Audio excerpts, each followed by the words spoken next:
Welcome back to the Dragon's Lair podcast, the show where we explore the questions that live beneath the surface of daily life.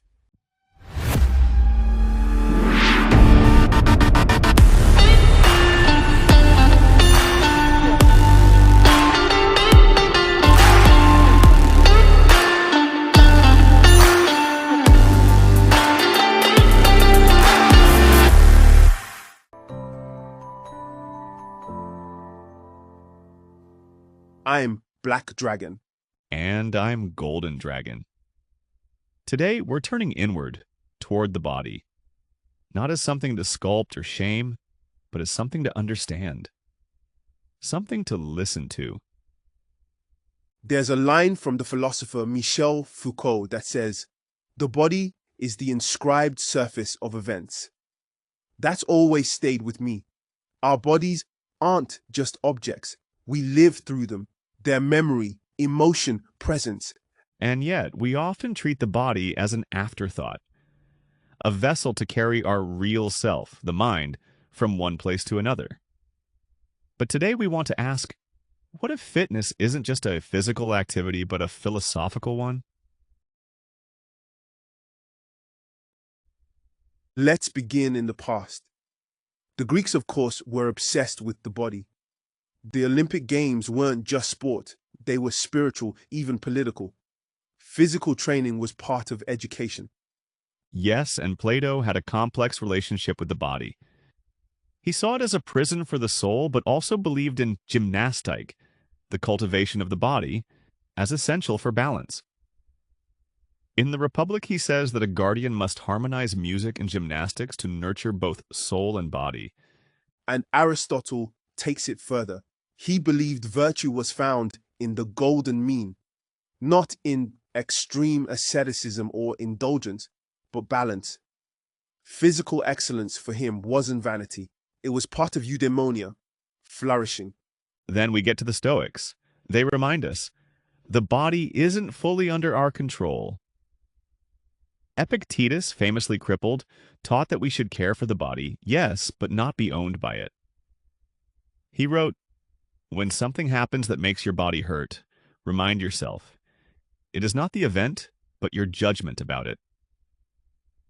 And yet they trained. They bathed in cold rivers. They walked.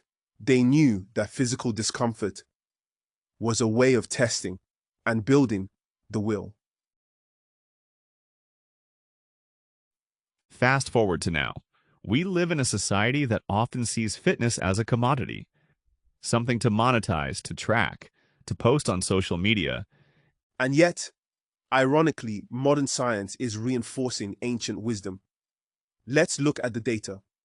A meta-analysis published in JAMA Psychiatry in 2019 found that regular exercise was as effective as leading antidepressants in reducing symptoms of depression.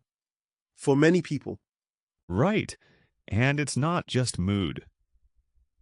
A 2011 study from the University of Illinois showed that aerobic exercise actually increases the size of the hippocampus, the part of the brain responsible for memory and learning.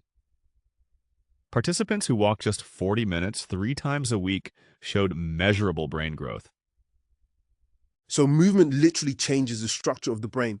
That's not metaphor, it's biology. And it shows how the idea of mind-body dualism, that ancient Cartesian split, is not just outdated, it's dangerous. Exactly. There is no clear line between mind and body. They're interwoven systems, hormones, neurotransmitters, nerves, all in constant dialogue. And that's why movement matters, not just for the body, but for the self. A 2020 study published in Nature Neuroscience found that moderate exercise, think brisk walking, improves executive function, the brain's ability to plan, focus, and manage time. In other words, fitness helps you think better, decide better, live better. Let's pull back now. Beyond biology, what does it mean to care for the body? Different traditions offer different answers. In Christianity, the body is the temple of the Holy Spirit. In Islam, caring for the body is an act of faith. In yoga, the body is a pathway, not a barrier, to enlightenment. And in Taoism, the body is not to be conquered, but harmonized with. Qi moves through the body like water.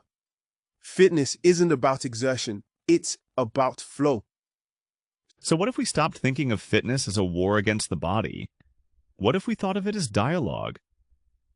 Yes, a dialogue that includes rest and stillness and aging, because aging is not failure. It's a new form of movement, a new rhythm. Exactly. And let's not forget the cultural side. In the blue zones, those rare regions where people regularly live into their 90s and hundreds, fitness isn't a chore. It's embedded in life. Gardening, dancing, walking with friends, no treadmills, no apps. Just living with the body. And that's a form of wisdom. Movement as ritual, movement as community. So what does it mean to be fit?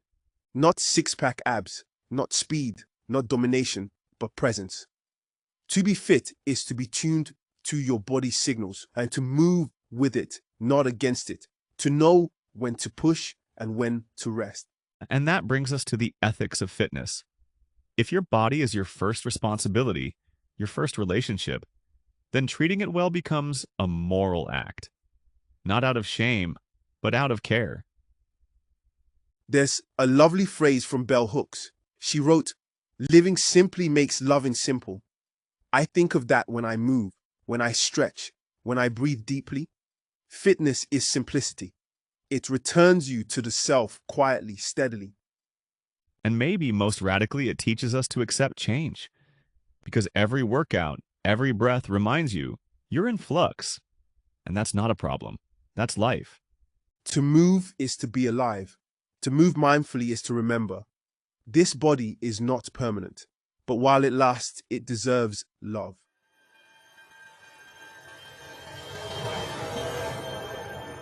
So whether you run marathons or take long walks, whether you lift weights or stretch in the sun, we invite you to see fitness differently. As a practice, not of control, but of attention. Fitness isn't a path to perfection. It's a return to presence, to rhythm, to breath, to the simple truth. You are here. And that is enough. Thanks for joining us today on the Dragon's Lair. If you found this episode meaningful, consider sharing it with someone you care about. Movement, after all, is best shared. You'll find links to all the research we cited in today's show notes. Until next time, take care of your body and it will take care of you. Keep your mind clear, your steps gentle, and your heart open. Be well, friends.